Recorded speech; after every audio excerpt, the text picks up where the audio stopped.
Ready to start your journey? Whether it's your first workout or you are a seasoned athlete, Endurance for Everyone Coaching wants to work with you. Our coaching team has worked with athletes from beginners to USAT national qualifiers and are comprised of experienced runners, cyclists, and triathletes who have a passion for healthy living and have been where you are. We offer comprehensive coaching programs from weekly support to basic consultation, all designed to help you achieve your goals. If you want to take your performance to the next level, look no further than Endurance for Everyone Coaching. Go to www.teamE4E.com and click on the coaching link or send an email to teamE4E@enduranceforeveryone.com. And let's get started. Welcome to this week's Endurance for Everyone podcast.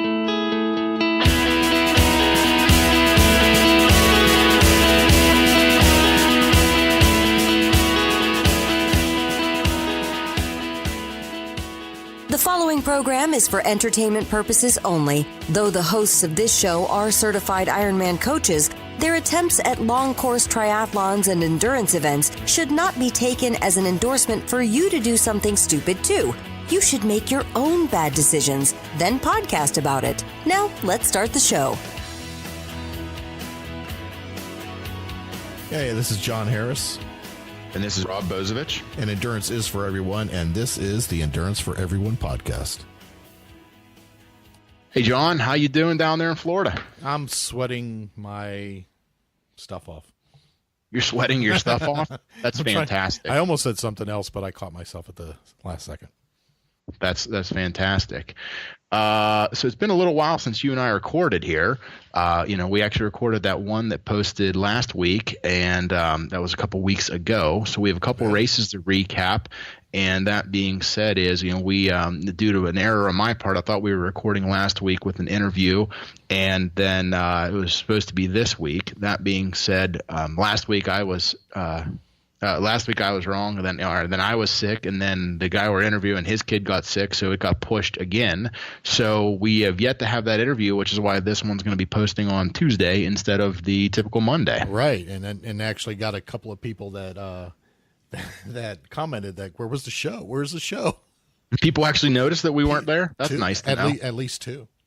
At least two. Yeah, at least two. At least two people knew. It's plural. That's good. So I figure we can roll through chronologically. You said that the first one was at the Whispering Pines race. You have a recap on that, and then you want to get back to the was it Gasparilla, and we'll roll through with them. Gasparilla, the fun one. Yeah. Well, let's see. Now, 2 weekends ago, we did. I did Whispering Pines, which is the same one I did last year, if you remember, with Megan Fanning came down and Dave Baldwin came in to do it, and so I did the 6-hour version. Did the same amount as I did last year, and was actually, I think, about 20 minutes faster this year. So. Nancy came out and did one loop on her own, and then did the last loop with me. So she got out there, and I somehow was 15th. And I don't know how that is. 15th out of 70 something. I'm not sure how that happened. Because you're the man. Well, that's true, but not in racing. I'm not. Just in life in general. In life in general, I am the man. But it was kind of, I love that race. It's a great race, and it's the video I posted. It's free. They do take donations, but they got over $500 in donations, so that's good, and that goes right to the park. They've already got it set for next year. I believe it's February 16th next year. Yeah. And like I said, free. So if anybody's in this area, it's a good race to go to. It's like a 4.8 mile loop through the woods, and it was a little warm. It was a little warm last weekend. Not as warm as this weekend, but it was a little warm. But the good thing is you only got 4.8 miles each loop, and then you're hitting the transition area, as I call it, and so you can kind of sit down for a few minutes and kind of gather yourself before you go back out there again. Right. So yeah, it's a nice little race. I like it. I actually might go up there again to kind of get a run in before the next race that I have, which is March 10th. So just to get some trail under me. Get some dirt on the shoes. Get some dirt on the shoes. Yeah, I pulled a nasty blister though.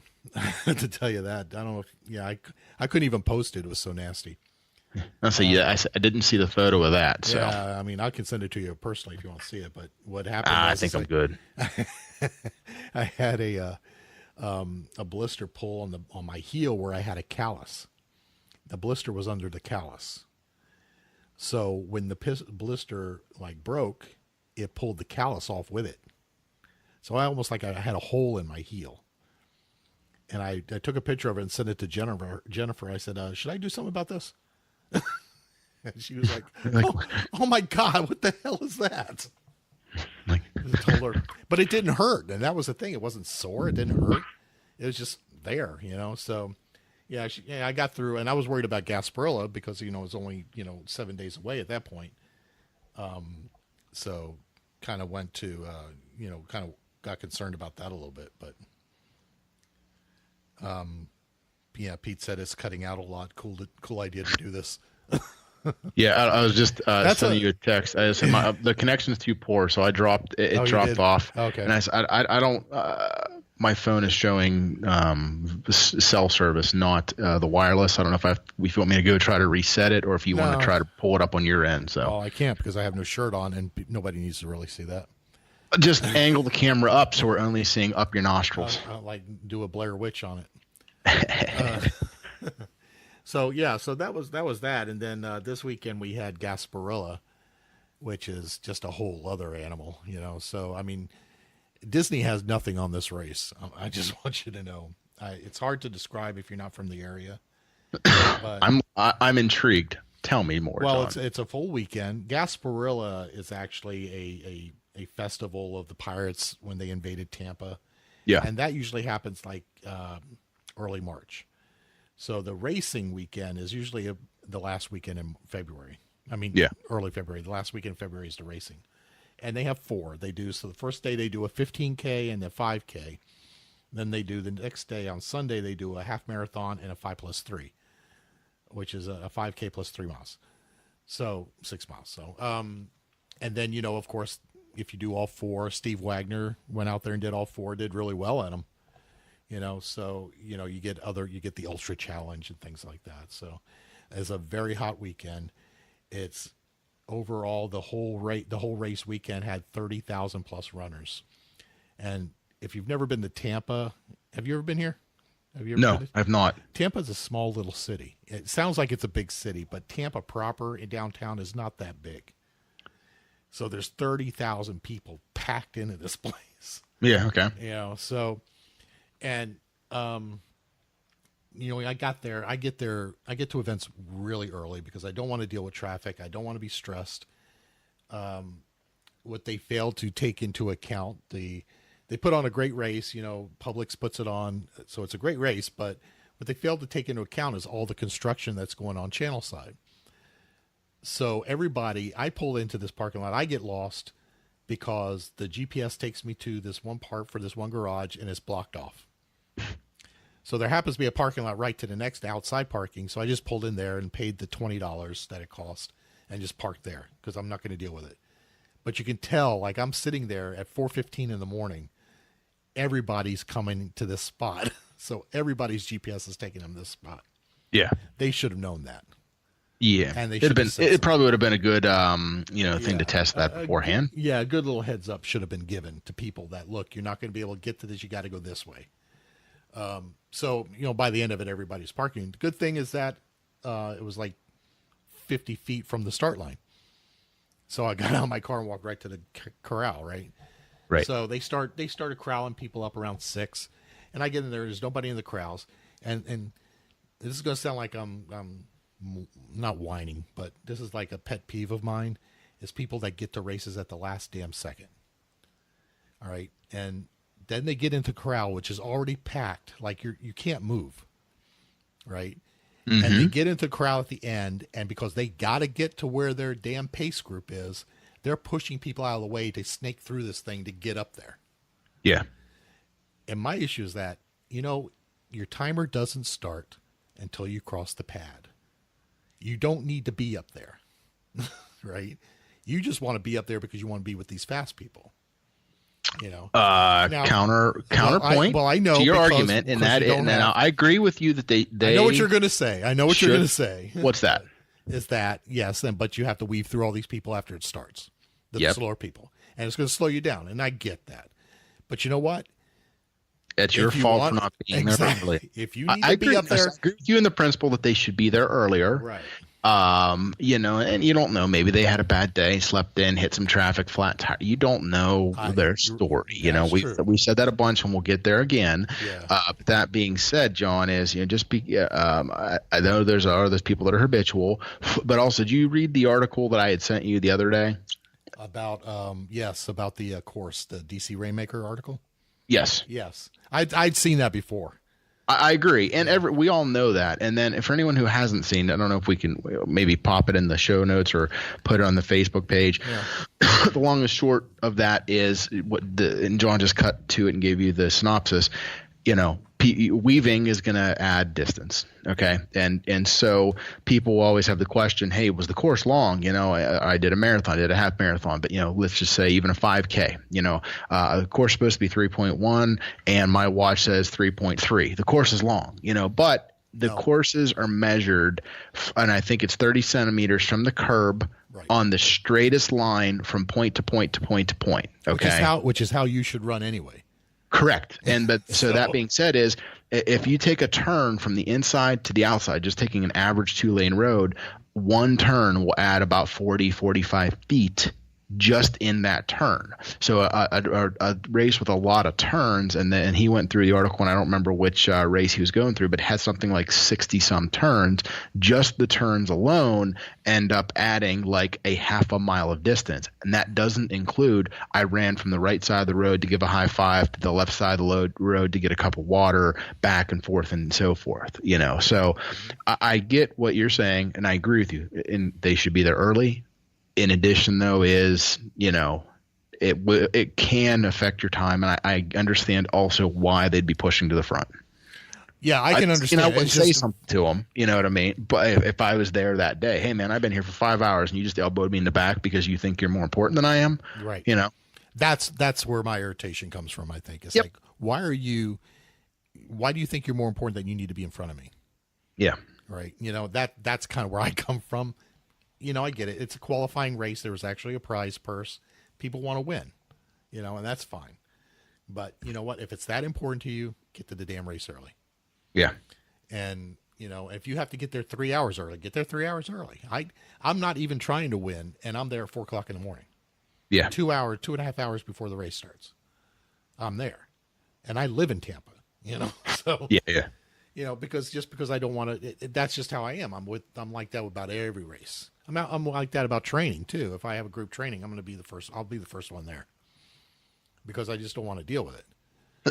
I get that. And I guess I'm and it's funny, and I'm going to deviate from me and you and then back to me, I should say. And that's, you can listen to Marathon Training Academy. And I've said this, Angie, the wife, she wants to be there 3 hours early. Trevor wants to show up like 2 seconds before the gun goes off, and that's interesting dichotomy, listening to them when they're doing the same race or when one's taking the other, you know what I mean? And then taking their kids and so forth. And it kind of sounds funny to say, it depends on the race for me. And like I will use and I guess it comes down to the race, and whether it's triathlon, whether it's a, running race and so forth, or that breaks down differently as well, because I do so like the New York Tri, when I've done it, and they assign you a spot, you hang your bike right here, okay? But you have to check your bike in the day before. So I've gone and checked my bike in, and then I go, and I usually leave enough time with maybe an extra 5 minutes of wiggle room to get in there to just set my gear down for the morning. And then, give myself 10 minutes in transition, get my gear set up, and get out before transition closes. That way, if I have to change a tire or whatever, I have a little bit of wiggle room. But, I usually cut that pretty close. On the other side, the Dam Tri, they don't assign spots. Okay. And so if transition opens at 6, I'm there at 5:40, like you said, 5:30, 5:45, because I want to be able to pick the best spot. And therefore I get my stuff set up. and then I go literally. Sometimes I leave and go get a coffee, or sometimes like if we have like last year I had a friend go, so him and I went and set our stuff up, and then our wives came in a separate car. You know what I mean? An hour later, brought us coffee because our race doesn't start till 8. So being there once again 2 hours early, but you have the restrictions of training transition. When's it open? When's it close? Are you setting it up? When the first time I did the Pittsburgh Marathon, I was super early when we did it, and then the half and the full go at the same time. I did the half the following year, but now I knew the routine. I knew where we were parking, how long it was going to take to get there, how long the walk was. Once I had all that information and had it down, I wasn't 5 minutes before the gun, but the year prior we were an hour and a half early. This time we might have been 20 minutes early. And that's just, it's once again, though, it's familiarity with the area, with the race, is it a goal, a B goal? Is it, where are you at? Is it just for fun? What are you doing? And going from there. Yeah. Well, when it comes to triathlon, my gut's all in knots because of the swim. I have to get there earlier. It's not going to be pretty. True. But that's a good point though. If you have assigned spots in transition, you're not as rushed to get there. Like St. Anthony's that I'm training for now, you have assigned spots. Your name's going to be on it. So there's no real rush to get in the transition. It is what it is. And it's the same way, the bikes have to be there the night before, things like that. So you're kind of not as rushed. But we had my race started at 6:45. It was already hot. Within the first mile, I'm sweating. I felt good. It got really hot by the end of it. Well into the high 80s. I can't imagine running that 5K after it because I know, it had to be miserable. But I've run this race before where it was raining and 40 degrees. Yeah. So you never know. In February in Florida, you just never know what it's going to be. Right. It's got hot early here. But I have to say, Megan Medina, that was her. She was out there and she did the 15K. I thought she was going to catch me. At about mile 6, I heard her yell my name and I turned around. She was right there. And I said, oh, she's going to catch me. But I had linked on to the 15-minute pace group. Mm-hmm. So I think I kind of left her. But she still ended up beating me because she started behind me. Yeah. Her overall time was faster than mine. Nancy and her daughter and her friend did the 5K after I did. Christine Cox went out there and did she posted it on the group. She went out there and just tore up that half marathon, 30 seconds per mile faster than last year, than her best. That's great. So, that's outstanding. I wish she had called me earlier because I think she could have done a lot better. You know what I mean? She did great. There's always more races in the season, John. Oh yeah, she did great. But I know her, and she's fast, and but she hadn't been training with any speed work at all. So, just the 1 or 1.5 weeks or 2 weeks that I kind of jumped in on her at the end there. I think it helped her because it made her back off too, so she wasn't running 10 miles every day, and I think that kind of freshened her legs up. Yeah. So it was good. It was a good week, so, I have to say this though, it's like, when you go to packet pickup, they always have the myriad of vendors out there, selling their wares. And I had somebody, I'm just walking around looking and I had somebody, some of these guys are getting like really blatant with knowing how to sell things to people. Mm-hmm. Unfortunately, this is not how to sell something to me. Okay. I had 2 different ones point out to me and say, hey, you know what? If you need to lose some weight, you ought to try this. Like as if they know you and know that is your goal. And if that's the exact best way to proposition you that way. Right. And I didn't say anything the first one. But when the second one said it, I had to say, I just looked at him and said, that is really not the way to get me to try something. Right. That is not the method. But, that is like, it reminded me of, do you remember Durian Ryder? Yeah, was he the guy on the Vinny thing with the 50, fruitarian? 50 pounds of banana a day guy. Just a real jerk. Mm-hmm. You know, and and if anybody out there listening to this and knows who he is, you can tell him I said it. He's a jerk. But you can use stronger language if you like. But remember when he was on the show with Vinny and he said that, you know, he walked up to a guy that was overweight and poked him in the belly and said, you know, you need to lose this weight or blah, blah, blah. Yep. It's like, can you imagine if someone poked me in the belly like that I didn't know? I think I know how that would go, John. Even if I knew you, it wouldn't go well. But to come up to me and I don't know who you are and do that, and it kind of reminded me. It's kind of like they were kind of like poking me in a virtual way. They were virtual poking me. Does that make sense? Yes, sir. They were doing a virtual poke, and not in a good way. Not in the way you like. Not in a way that I like. So, it was a kind of like a crazy week. I mean, I got to meet two people that, you know, I've known through groups that I've never met in person over the week. Jody Ross, who I've known through Vinny's group, and she's in our group, and she was down here on vacation, and she texted me. She goes, "Hey, I'm going to be in Tampa. Do you want to meet for lunch one day?" So I got to meet her and had a great lunch. She's a wonderful woman. Really good time with her. And then Randy Messman messages me and says, "Hey, I'm going to be in Tampa for a week for business. You want to catch lunch after my flight gets in Sunday?"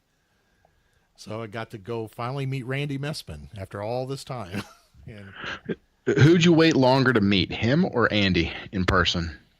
God, that's hard to. Well, it'd be Randy because I've known Randy even before the show. I knew he was. Got it. So Andrew we met in Disney, so that was a good maybe 8 months after we started doing the show. Mm-hmm. But Randy, I mean, God, we did over 100 episodes, right? You know, and well, go off and on. I knew Randy from before, you know, so yeah, it was interesting. It's interesting. Randy's almost like a brother, you know, because we knew each other so long. So it's kind of like sitting down and, you know, talking to someone you already know. Yeah. You know, so it was good. He got me to eat pizza though. Oh, he's a good influence, huh? Is that what you're saying? I hadn't had pizza in a while, but it was thin crust, so we'll go with that. Makes it better. You can have 3 slices. Yeah, he's a good guy. So it was fun. It's been fun. This has been a fun week. So now back to the grind. You know. So how's it been going up there? Life is just ducky, John. Oh, see, that's not good when I say that. Well, you know, so and forgive me now. I think we said it here earlier. Like, so we were supposed to record the other week, and that, you know, I had dates messed up, and then we were supposed to record, and so that's why the show we posted last week, we're like, well, it's gonna be this episode or this one, and then I got sick, and then the gentleman that we were supposed to record with, that was supposed to be yesterday, his kid got sick, so then we couldn't record with him, so that's why we're recording today. It's going up late, but you know, when I say I got sick, like I've had a little sniffle or a little something here or there.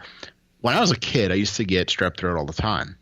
I got strep throat. Moral story here, and when I say it knocked me down and out for days, and they guess everyone's like, well, yeah, it's worse as an adult. I'm like, well, when you say it's worse, I'm figuring like my throat hurts, but like, so I woke up Saturday, a couple Saturdays ago, whatever it was, and you know, I had a little scratchy in the throat. I was supposed to go for a run. I'm like, you know, I just don't think I'm going to go for it.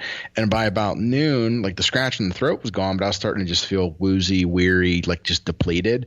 By 3 o'clock, I was, you know, like we were traveling, and my friend's driving for me. He's wearing shorts and a T-shirt. I'm wearing like boots, jeans, wool socks, 2 shirts, you know, 2 T-shirts, a long sleeve shirt, a vest, hat, heater cranked up. And I knew I had a fever. So that was Saturday night. I went to bed. I slept 12 hours. Sunday, I didn't make it between the bed and I didn't think I got out of bed until about 4 in the afternoon, you know, and then made it to the couch for a few hours, then went back to bed, just tired. I really thought I had the flu. And though still woke up Monday morning, and like, you know, the doctors will check you underneath your jawbone, you know, they're feeling for something there. Right. Literally, I felt some swelling there. So I'm like, oh, now that's what I thought. Maybe this was the first day, like 3 days in, that I actually felt like a little bit of pain swallowing. went to the doctor, a Med Express type of deal, and they they swabbed me for the flu and for strep throat. No flu, strep throat. 3 days of the right medicine, I start feeling better. I'm still on the meds. They give them to you for 10 days. But so then I tried to ramp back into my training last week, but man, I lost, a week of training. But you got to get healthy. Like I said, we like to say, hey, you can push through some of it. And if it was like the flu, I would have, but I couldn't walk, 20 feet down the hall without, just feeling completely depleted. There was no way that I was going to get out and do any of my training. So that basically is all of last week. And then this weekend, when I say I missed my long run, it was supposed to be long on Sunday, but they had the Clearfield Indoor Triathlon, and I figured it'd be fun to do that. And my plan was going to be maybe run 4 or 5 miles either before or after it, and then compete in it as well. In my head, I had that it was 10 minutes a swim, 10 minutes a bike, 10 minutes a run, but it was actually 15, 15, 15. I found that out because at 10 minutes, like I'm watching my watch, I go to get out of the pool, and the kid's like, it's 10 minutes. I'm like, yeah, no. He said, well, it's 10 minutes. I'm like, yeah, I know. He's like, you have 15. I'm like, oh. So I jumped in and kept swimming.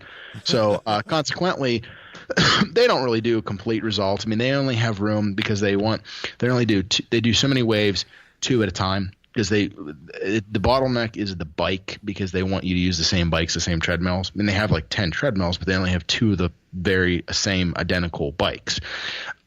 Excuse me. So I tied for third overall in the swim at 950 yards in 15 minutes. The bike, I was actually third in the bike. I got 4.85 miles, and I was second in the run with 2.03. And when I say it this way, though, like when I say like I'm third in each category, which is nice, but the people, like these other folks, when I say that just absolutely crushed it, I did 950 yards in 15 minutes. The winner did number 1 place 1,300.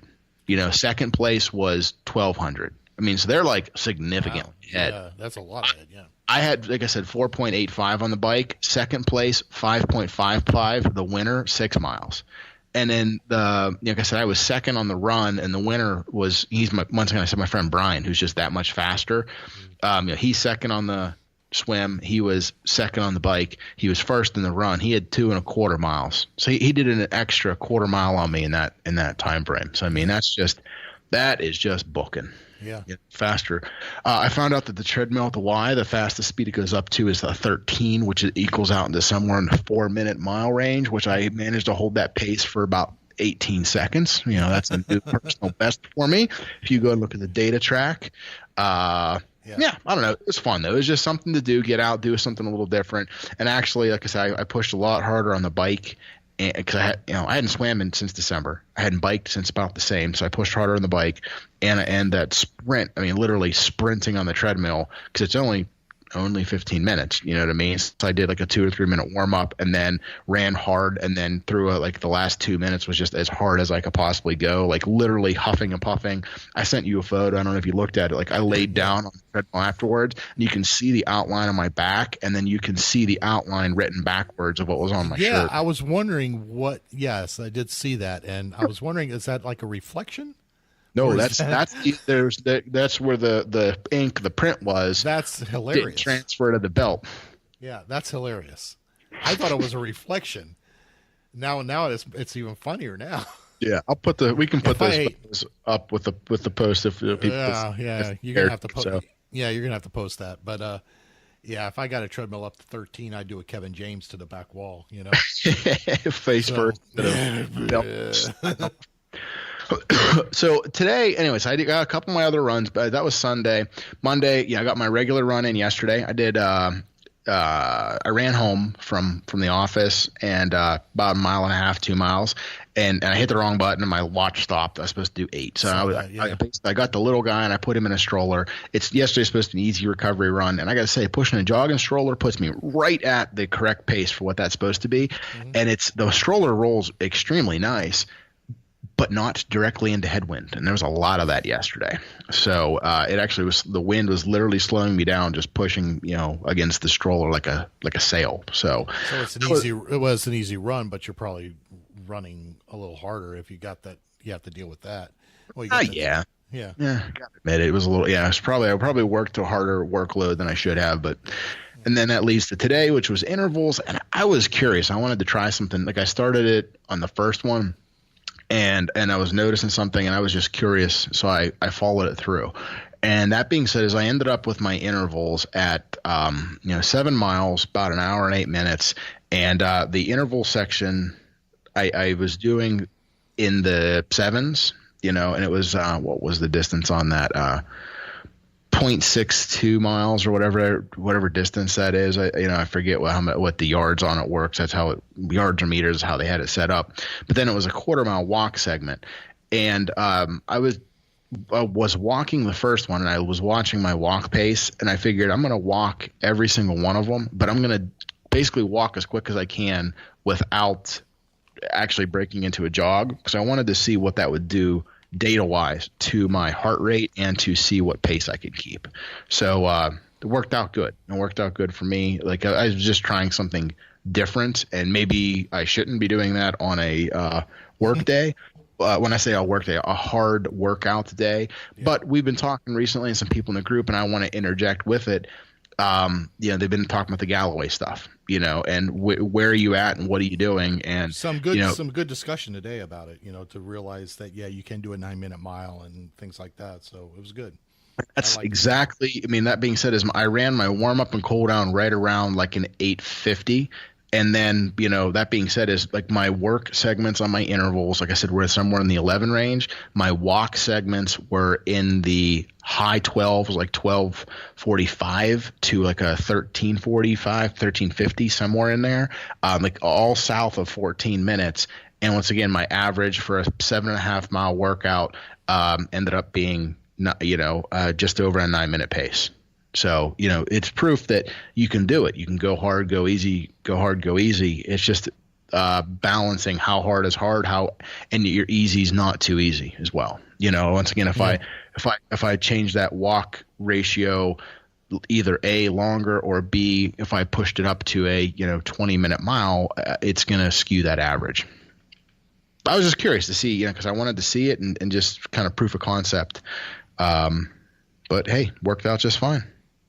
No, it's good then. I just went live on Facebook Live, just so you know. Did you? Yeah. I don't know if I'm being seen or not. You will be. Not that you care, but as of a few minutes ago, once I turned off, after 5 minutes after my 3-minute video was up, because it was kept cutting out, there was already 11 views. So you're gonna have people watching it, John. Well, so wave. I just saw Pete link on. So you say hi, Pete. So, anyways, back to some of the other stuff we were going to discuss. One of the things I wanted to bring up is I keep saying in the group. In the group, there was some wetsuit discussion today, and I saw it, but it's one of those things, like I saw it and I was going to respond, then I actually had to do some work, and then when I got back to it, that people had already responded with everything that I would have said. So that's why I didn't chime in. But I mean, do you want to recap what it is?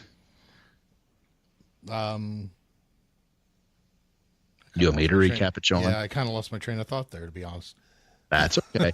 So in the group, somebody was asking, they have a triathlon coming up this weekend, and the water temperature is going to be colder. Yeah. And as such, the race director, recommended or said, hey, you might want to go get a wetsuit. So somebody went out and purchased one. And the question was, hey, I'm having so much trouble swimming, and the weight of the water in my arms. I guess they bought a top only, not a full body wetsuit.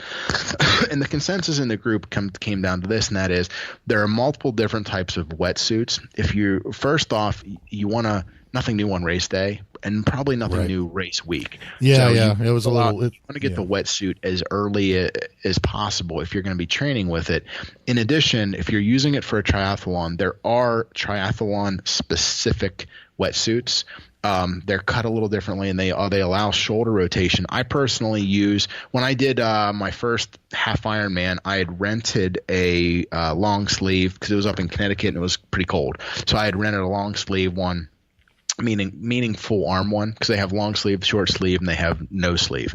The one I ended up actually purchasing that I use pretty much every year in the Dam Tri, because it's always wetsuit legal, it's a sleeveless one. And, somebody made a joke about Farmer John with his, cut off.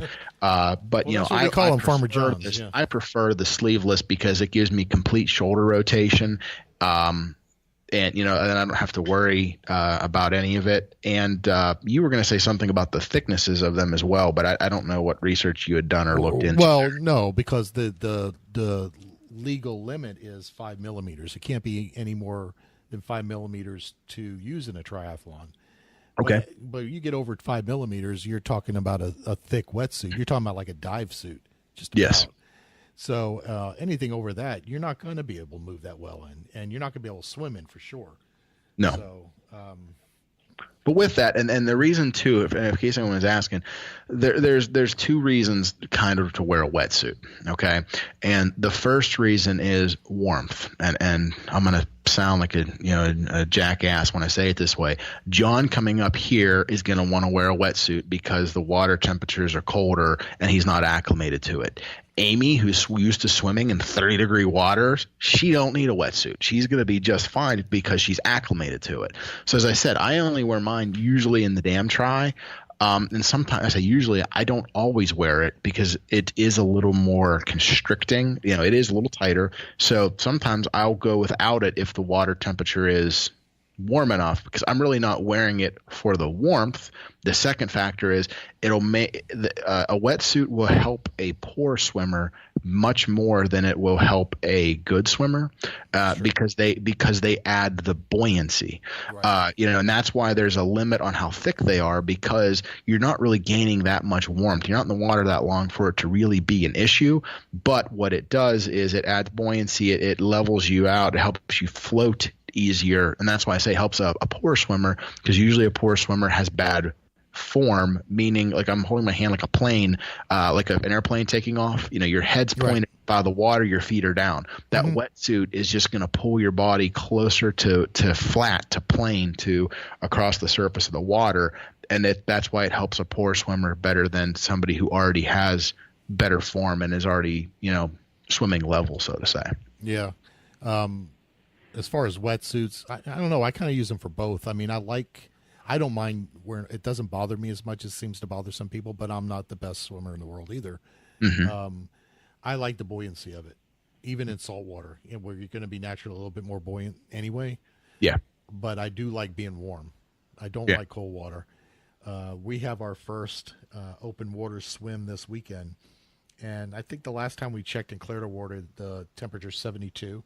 Mm-hmm. which is wetsuit legal, right? So I'll probably will put a wetsuit on, just because one, it's still at kind of the beginning of the training, and I want to be a little bit, mentally prepared for it. But I know that's cold to me. 72 degrees is cold. I know Amy is probably laughing her ass off about that, but 72 is cold to me, right? So in order to get a decent workout and to get in there and get going right away, I need to be warm. Yeah. I'll tell you, I mean, we go to the pool. We have the pool every Wednesday night, and we go to the pool, and that water is cold to me, and it's 80.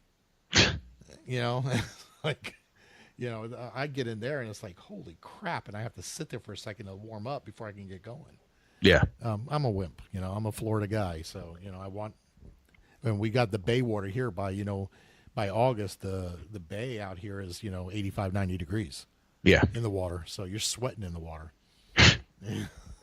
I remember you talking about some races where you got in the water because the air temperature dropped. Oh, it was warmer in the water than it was outside. Yeah, especially the first ones in Crystal River, which is about an hour and a half, 2 hours north of us, because it's brackish water. So it's where the Crystal River, which is spring fed, 72 degrees, meets the ocean. So you're gonna get that weird water, but it can get But the air at that one point, that air during that one race, I think it was probably 73, but it had a cool breeze coming through. Yeah. The water was actually warmer. We were sitting in the water until right before race started, and then ran up there and started the race. Yeah. Because it was warmer. It was just warmer, and this was in May. It was just one of those years. It was, I want to say it was right after, it wasn't a hurricane, but it was right after a really bad, it was almost a hurricane.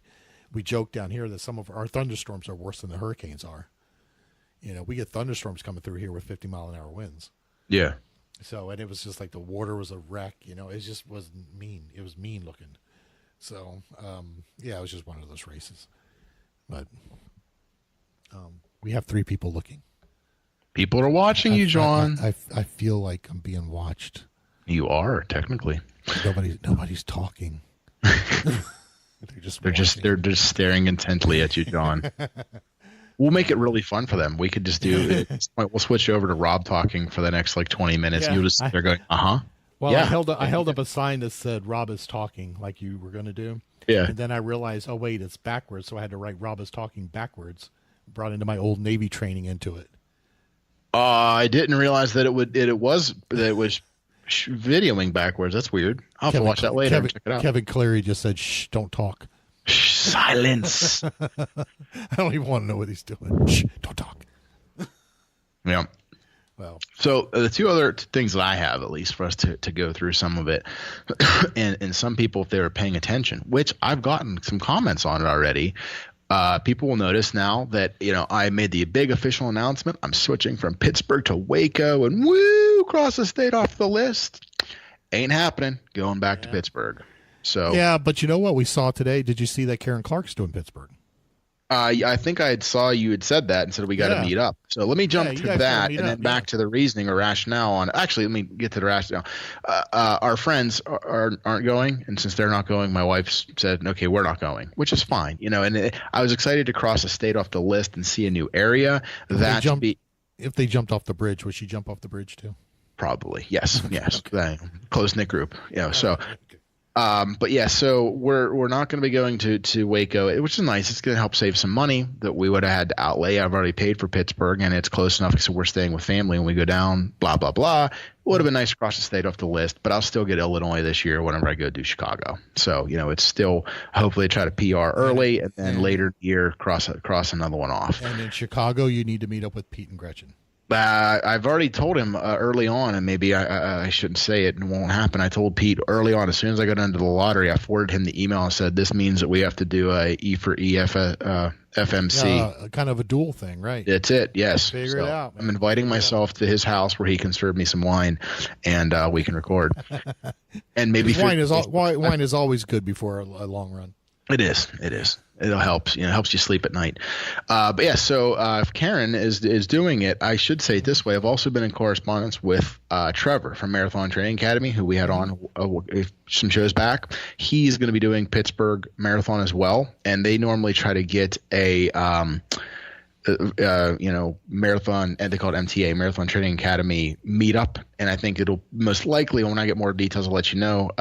Everyone, I should say. So if anyone is in the area wants to come, I think he's trying to do something at the Hofbrauhaus, the German food. Yeah. I can't say I'm going to be partaking in the beer and the breaded stuff, but that being said, if I have the opportunity to go, meet him in person and so forth, and if Karen wants to meet up in that as well, it'd be a nice little, coming together as well. Makes it simple and easy too. Hey, here's a day and time. That way there's more people to talk to than just Rob, because I'm not that interesting. So, well, Kevin Cleary just typed out, highly advised not meeting up with Pete. Highly advised not meeting. Sorry, Pete. But then he said love Pete on the next one. But I was gonna leave that. Yeah. # love Pete. Yep. The other thing I had that we were going to go through, and we had more that could go into it, and I said a little bit there about not going to Waco means we're going to go to Waco, Austin, etc. You know what I mean? Mm-hmm. Sometimes you gotta step up and be an adult. And we had made not that it's the original thought. You see it out there. I said adulting is hard. I don't like being an adult. I don't advise growing up. To all of my clients. Before. Yeah. And that is, getting older is mandatory. Maturing is optional. That's right.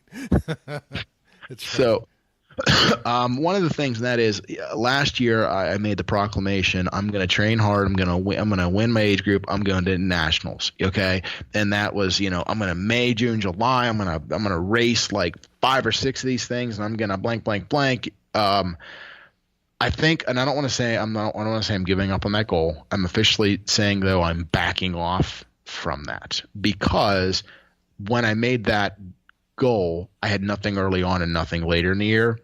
I have 2 marathons now. That takes up a tremendous amount of time and a decent amount of resources that are going to go into it, to do that. As such, I'm still going to do the damn try, and you and I either now, later, next show, whenever, I'm still trying to debate which distance to do, sprint or Olympic, because do them both. They're at the same time, a little hard. If it was multiple days, I would. But that being said, is I instead of signing up and trying to do like 3 or 4 tries, I think I'm only going to do that one. Okay. And then I still want to plan to go to nationals to do the open sprint race. Right. Okay, because anyone can sign up for it. Even if you've never done triathlon, every one of you guys listening can go sign up for that race right now. That would be on Sunday in Cleveland.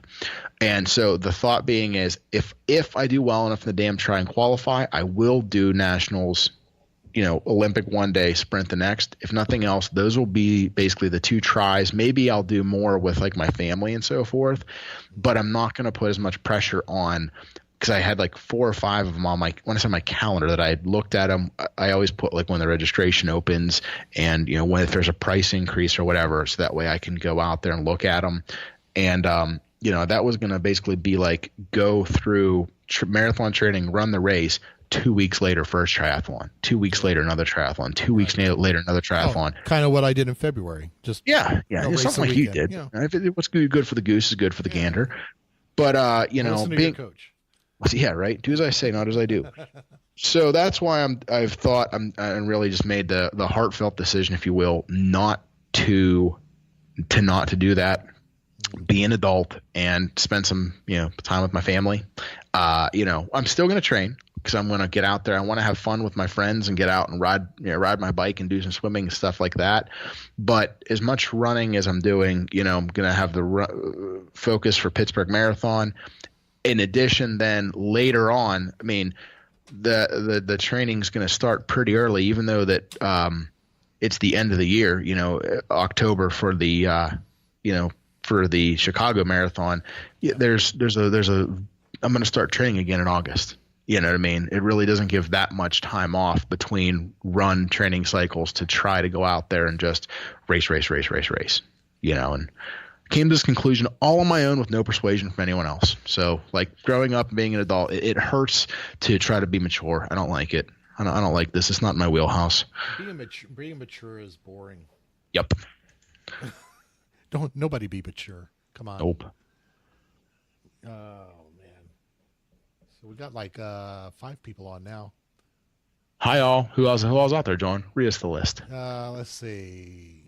Scott Peters Perkinson just logged on, and Sarah and Stephanie Walsh and Stephen Alvarado, which is one of my team and training teammates.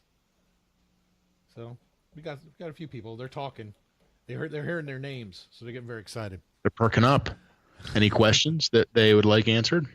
I don't think so. If you guys didn't have any questions out there, feel free to like shoot them at me, because my attention span is so little. I keep forgetting what Rob's saying because I'm trying to read. Reading is hard. Yeah, he said that meeting up with me likely means meeting Gretchen, which is totally worth it. Pete sent that out.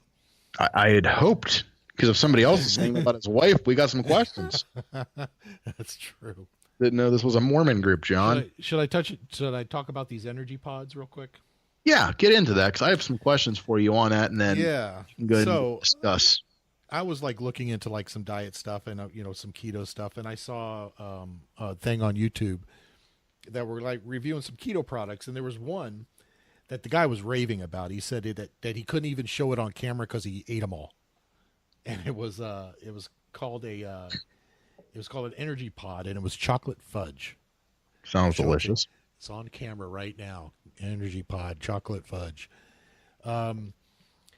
So it kind of intrigued me, because what I've been having issues with snacking, so I'm saying I need to find stuff I could snack on that kind of like isn't the most unhealthiest stuff in the world, that, kind of can get me through.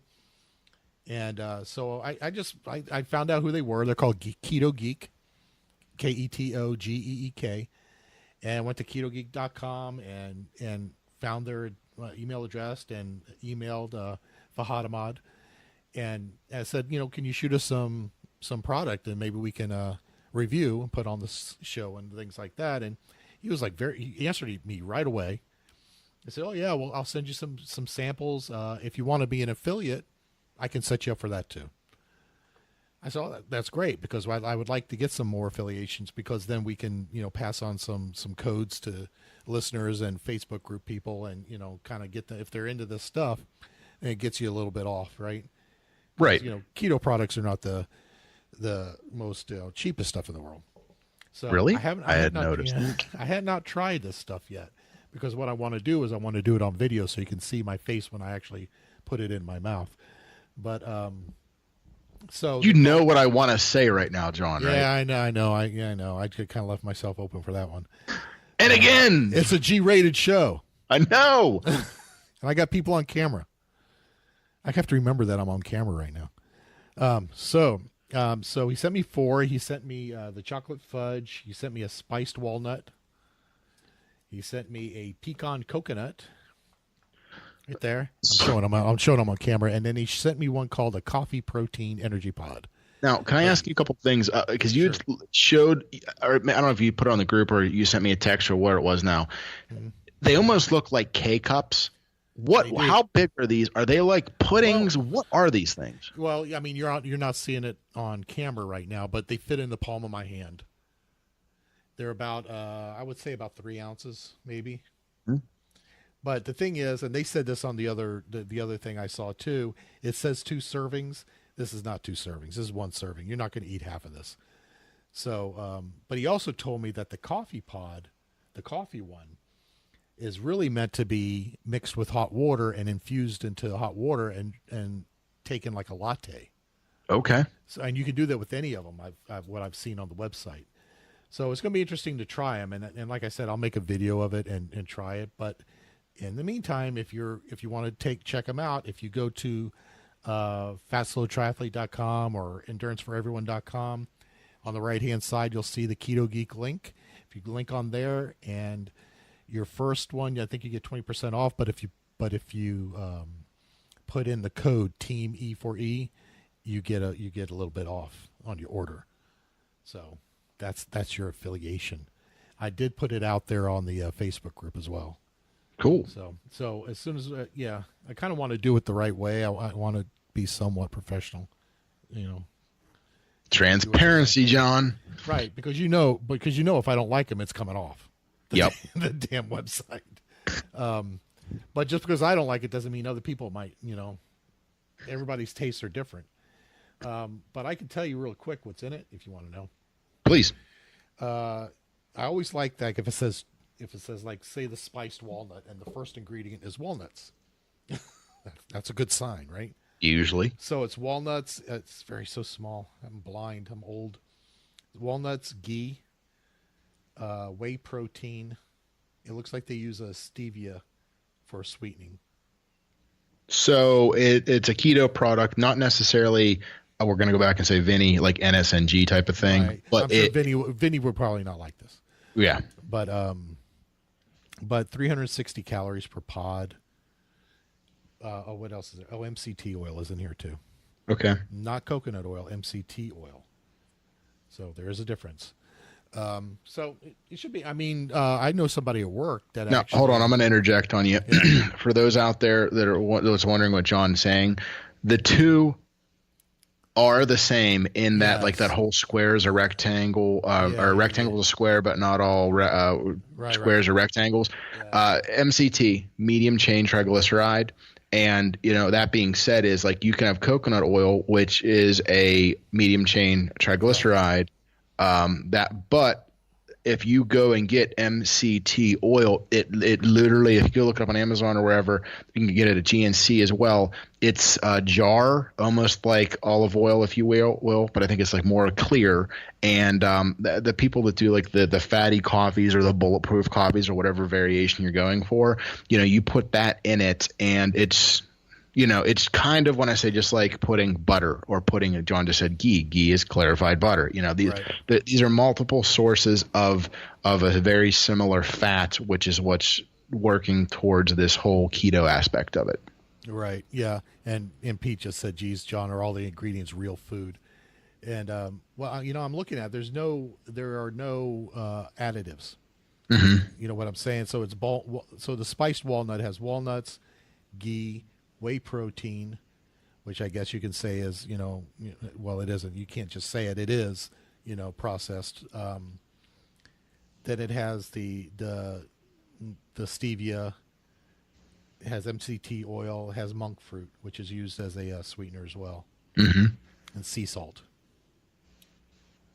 So not the worst stuff in the world, right? Right. So that geez, John, was about seeing you put food in your mouth. Oh, okay. I gotcha. I thought you were saying if this was, geez, John, are you promoting something that's not real food, which I wouldn't do. Well, he might not know, but I won't do that. So like I said, I want to do it so you see my reaction to it before I've even tried it. I'm going to open it there and do it, and you'll be able to tell. If I spit it out onto the camera, then you got it. Then you know what my reaction to is. Yep. But I've watched a few other videos out there that love it. That love the stuff. This is the only stuff out there. You can get ghee out there, and you can get other keto products. What it seems like that they were trying to do out there is come up with a portable type of keto that you can have and stick in a backpack. Mm-hmm. So even the tops of these, I can't show you where I'd have to open it, but the tops are made so that you can create spoons out of them. So you don't even have to bring a spoon. You fold it a certain way, and they show you online how to do it. Yeah. You can use that as a spoon, which is kind of cool. It's a good idea. So go check them out one way or the other, ketogeek.com. But go through our website so you get, so you get the stuff. So I'm trying to think anything else. What else we got? I got nothing else on my list, John. I kept the list, and I actually crossed them all off. I know. I got everything off my whiteboard. That's cool. And now, you know what? You know what it is. You know what it is. What is the main thing? The call to action. Oh yes, because I posted that is at the top of the list, and that is on. So we have to end with that. I guess we'll end with that. Can I do it? Can I do it from Rob's perspective? Because that'll be great for everybody watching on the live right now. Yeah, because they can't hear you. I know. Go ahead. You can recap it. Okay. So I poked the bear with John a few times now because I like doing that. You know what I mean? Like poke, and then I run away. It's fun. Yeah. And because you're faster than me, you can run away fast, and I can't catch you anyway. Just downhill. So, anyways, what we're looking at is and it's John. Then, spoiler, not really, but anyways, John put it out there on the group with the whole like, where are we at? Not like saying where are we at, where are we going? Come on, help us out type of thing. We've asked you guys sometimes to go out and, like us on, Facebook, join the group. If you want to participate in it, share the show, share it with your friends, with your family, with other people so we can get, listenership up. So it's not just John and I sitting here talking to each other with nothing going on.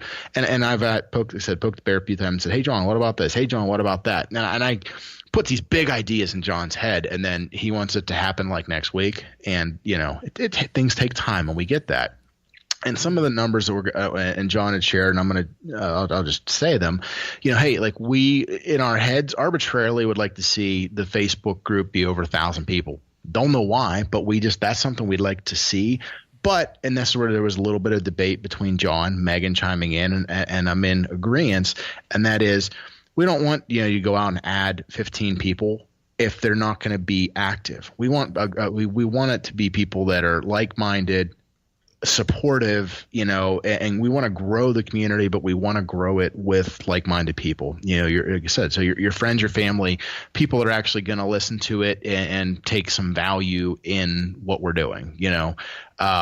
So that being said, is if you can leave us some reviews on iTunes, or Podbean or wherever you listen to it, if you can share, if even just a clip of an episode, if you're in some other groups, hey guys, check out this recent episode where John and Rob talk about this, or they interviewed this person, just so that way, get it to the people that when I say get it in the right hands, get to the people that are going to appreciate it. And, we want to continue to do this. And, John, we're not trying to get rich off of this, but, I wouldn't mind getting a couple sponsors that help out so John's not paying for everything out of pocket, because Rob's cheap and makes John pay for everything because it's his show. Rob is not cheap.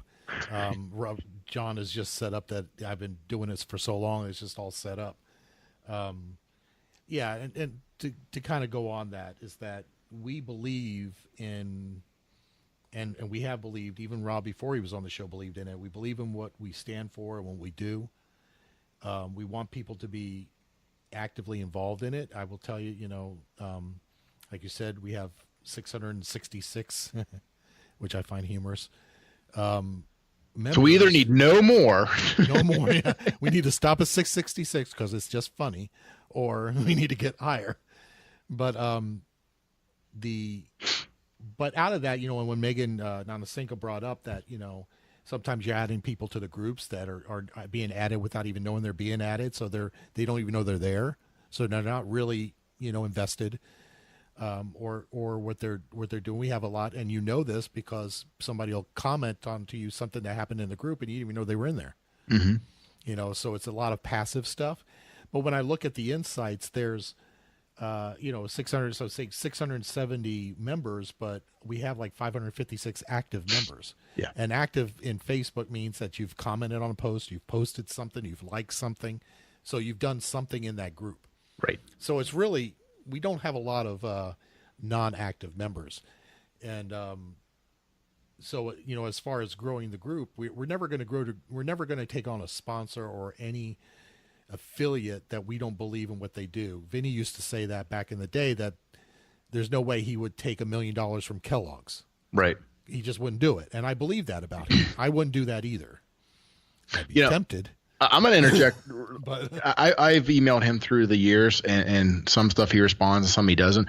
One thing I always thought he should do, though, and I get why he wouldn't do it, and that being said, is I like Generation You Can. You and Randy had them. I had a promo code at one point, I believe, and I think had them on. I like them. I like their product. It works well for me. But Vinny said, hey, I love them. I use their product, but I can't advocate it because it's a starch, which goes against my no sugar, no grain. Exactly. But I kicked to him. And if anyone here has a pipeline back to him, I said, why don't you take them on as a sponsor, but then donate instead of taking the actual proceeds, donate it to a charity or something. You use the product and you believe in it, but it's not like you're taking Kellogg's money and then buying a Corvette with it. It's right. You could still do it because he believes in it. I believe in it. It works for me. I'm not saying that everyone out there needs to run out and buy. You can, it works for me in my plan and so forth. But I'm 6 years into working this and seeing what works, what doesn't work, and so forth. So, well, and that goes back to the old N=1 yes thing, and just because we, and in Vinny's point, he's like this too, is like he advocates a certain way of eating, NSNG, blah blah blah, no starch, blah blah. But he might be able to handle that. Right. Because he's at a different level. He's just a different person.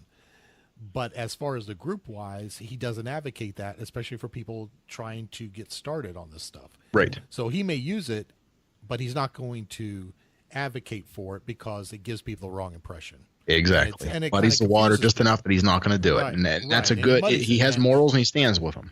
Right. And that's how I would be. I mean, there's stuff that I probably do that I don't talk about. And it's not because I'm hiding it. It's because it muddies the water, Yeah, I'm sorry. You're Florida, but you sound like Jersey. Water. It's water. It's water, man. Anyways. You wash your clothes in the water, man. Sorry, John. Regional dialects. You know why I say that? Is my mom was from Brooklyn and she speaks like that. Okay. So I grew up with that. So yeah, it's always water. People always pick on me because Southwestern PA, we have a bunch of things that just, you know what I mean? Yeah. A buggy, a sweeper, a gum band, what are you talking about?